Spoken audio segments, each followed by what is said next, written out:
यस्मात् प्रथमसे दत्तुं जातोऽस्माकं यथा विधे तस्मान्मन्मथनामातुं लोके ख्यातो भविष्यति। भगवत प्रेमियों, जैसे सती मैया का शरीर पूरा हुआ उसी समय हिमवान और मैना ने तप किया। ऐसी संतान के लिए तप किया जो संतान तीनों लोगों की पूजित हो और जिस संतान के द्वारा मेरा नाम भी आगे बढ़ता जाए, ऐसे संतान की कामना के लिए तप किया।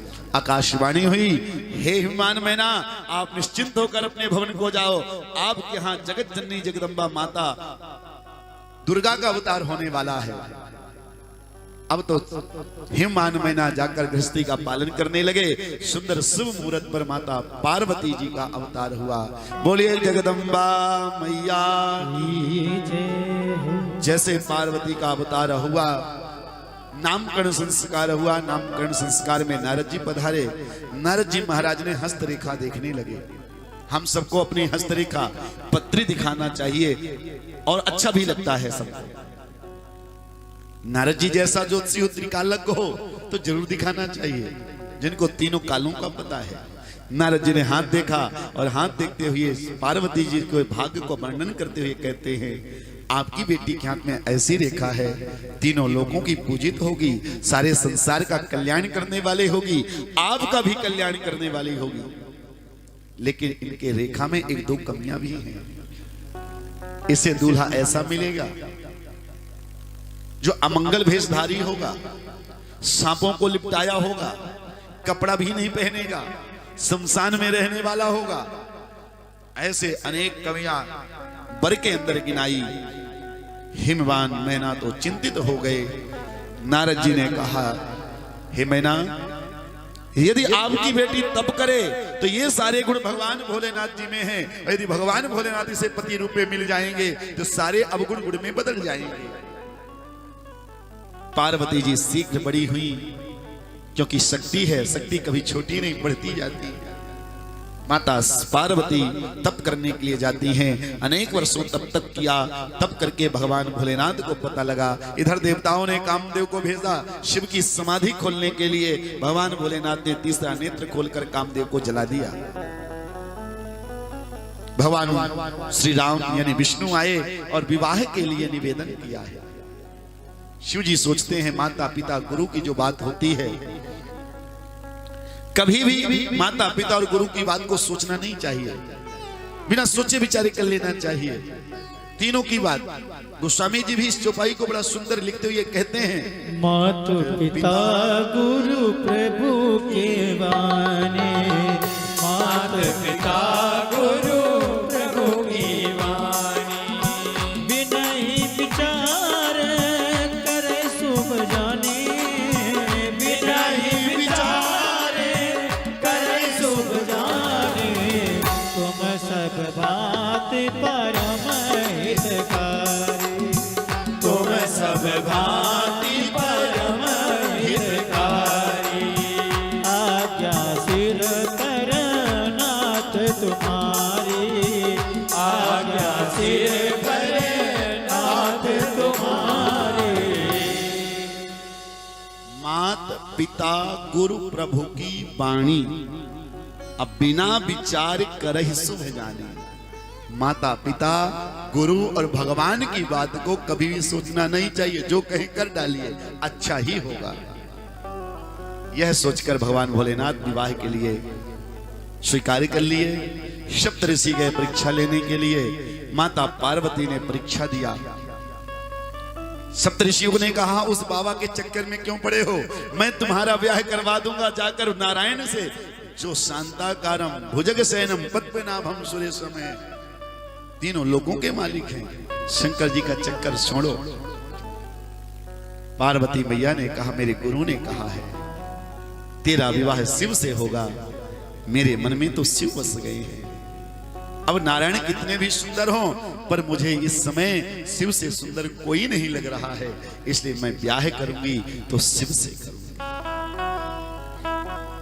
बरहु शंभु नत रहूं कुमारी, शिव से विवाह करूंगी। शिव से विवाह नहीं हुआ तो चाहे मुझे 100 जन्म लेना पड़े, मैं दूसरे से विवाह नहीं करूंगी, करूंगी तो शिव से विवाह।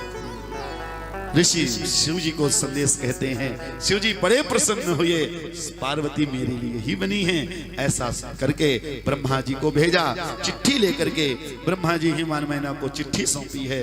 इधर समय भारत का मुहूर्त निकला, शादी का डेट निकली, तारीख निकली, तिथि निकली।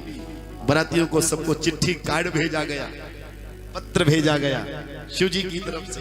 सभी बराती, आज बारात का समय आया है, सज धज के सभी बराती हिमवान मैना के यहाँ जाने की तैयारी में कैलाश पर्वत पहुंचे। अब बाराती सज धज कर खड़े हैं, बारात का टाइम हो गया, 5 बजे का समय दिया, 7 बज गए, बारात निकले। भगवान बोले ना तो सोचे कोई सजाए तो हम नहीं जाए। सभी बाराती सजे धजे हैं, लेकिन भोलेनाथ पर किसी की नजर नहीं। बोलो राधे राधे। बारात में हम लोग भी कितना सच के जाते हैं, और मैं हर कथा में कहता हूं, बारात में जो सच के जाते हैं ना, ये ध्यान रखना, अपनी सजावट आप स्वयं देखते हो, दूसरा कोई नहीं देखता। और हर आदमी सोचता है मुझे कोई देखेगा, पर बारात में कोई किसी को नहीं देखता। एक तो प्लेट को देखते हैं माल क्या बना है, और दूसरा दुल्हन दुल्हा कैसे है, बस। बाकी बाराती बस फ्री फंड के सजते हैं, कोई मतलब नहीं होता। भगवत प्रेमियों, आज यहां पर सभी बाराती सजे, लेकिन भोलेनाथ जी को कोई नहीं पूछा। शिव जी ने कहा देखो तो सही, मुझे कोई नहीं सजा रहा। नंदी ने कहा मैं सजाता हूं। बोले बाबा हाँ, जल्दी से मुझे तैयार करो, बारात का समय हो गया। अब तो नंदी भृंगी आकर शिव जी का श्रृंगार करने लगे। अरे भोले बाबा, सजाने के लिए सबसे पहले क्रीम पाउडर तो चाहिए लगाने के लिए, फेशियल क्या कहते हो आप, वो तो चाहिए। क्रीम पाउडर भी तो नहीं है, बाजार भी दूर है, कहां से लाए? कोई बात नहीं, कुछ नहीं मिल रहा है। सामने देखो लाश चल रही है, राख को लाओ, राख को लपेट दो, उससे गोरा क्या होगा। नंदी गए, राख को लिया और राख को पूरे शरीर में लपेट दिया। भगवान भोलेनाथ एकदम सफेद दिखने लगे, सबसे गोरे। शिव जी से गोरा कोई नहीं। नंदी ने कहा बोले बाबा आप सुंदर तो बहुत लग रहे हो, लेकिन एक समस्या है, जब दूल्हा बनाया जाता है तो दूल्हा के सर में सेहरा होना चाहिए, मुकुट होना चाहिए, न सेहरा न मुकुट, सब कुछ गायब। बोले बाबा ने कहा कोई बात नहीं, देखते हैं। भगवान शिव की लंबी लंबी जटाएं, नंदी ने पकड़ा जटाओं को, लेकर शिव जी के सर पे चारों तरफ लपेट दिया, मुकुट बन गया। लेकिन हम सेहरा कैसे मिले? सेहरा भी तो चाहिए, जो लटकन होती है वो कहां मिले? नंदी भृंगी को बोले जाओ भृंगी, भृंगी बजाओ। भृंगी ने जैसे आवाज लगाई, बढ़िया पतले पतले लंबे लंबे सब दौड़कर चले आए। कौन? सांप। बोलो राधे राधे।